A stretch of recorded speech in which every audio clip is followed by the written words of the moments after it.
تعریف میکرد این ستاد راهنمای زائرین و گمشدگانی که تشکیل شده. گفت اینقدر خاطرات عجیب و غریب ما داریم اینجا، یه دونش رو به شما بگم.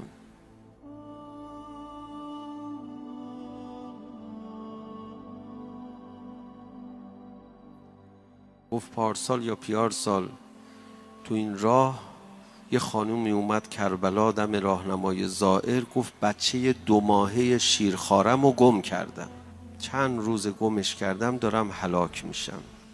خب بچه تو چجور گم کردی؟ تو بغل مادر بزرگش بوده، مادر بزرگش رو ویلچر بود. داشتیم می اومدیم همینجوری پیاده به سمت کربلا، یه جوونی اومد گفت مادر بده من کمکت کنم.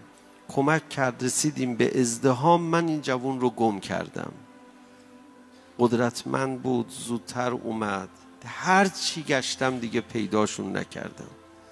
گفتیم تلفن مادرت رو بده، گفت تلفن نداره. گفتیم اسم مادرت رو بگو تو بلنگو اعلام کنیم، گفت مادرم کرولاله، نمیشنوه. 10 میلیون نفر آدم تو کربلا، ما کجا این بچه اینو پیدا کنیم؟ میگه صبح هی میبردیمش دور حرم دور میزدیم، یه 2 ساعت بر میگشتیم، دوباره استراحت میکرد، دور حرم دور میزدیم، داشت هلاک میشد. مادر بچه 2 ماهه خودشو گم کرده، بچه شیرخواره.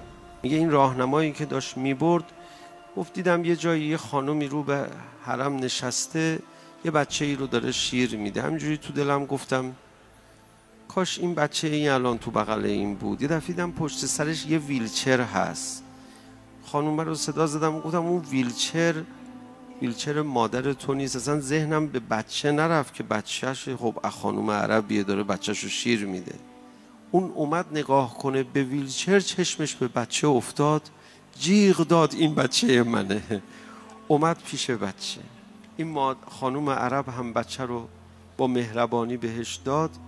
مترجم آوردیم، مادر شما این بچه چیکار میکنه تو بغله؟ گفت من 5-6 شب پیش ابوالفضل العباس رو خواب دیدم، به من فرمود که فلانی امسال یه مهمان 2 ماهه من دارم چون تو بچه شیر میدی، این بچه شیر میخواد، برو کنار حرم پیداش میکنی، 3 روز مهمونت میشن تا صاحبش بیاد.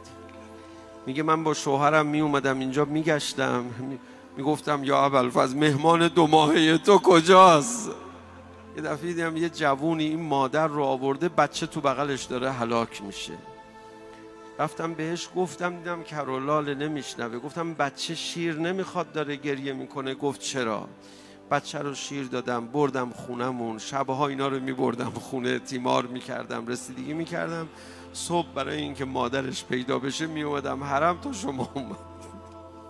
ابوالفضل العباس ما هم گم شدیم،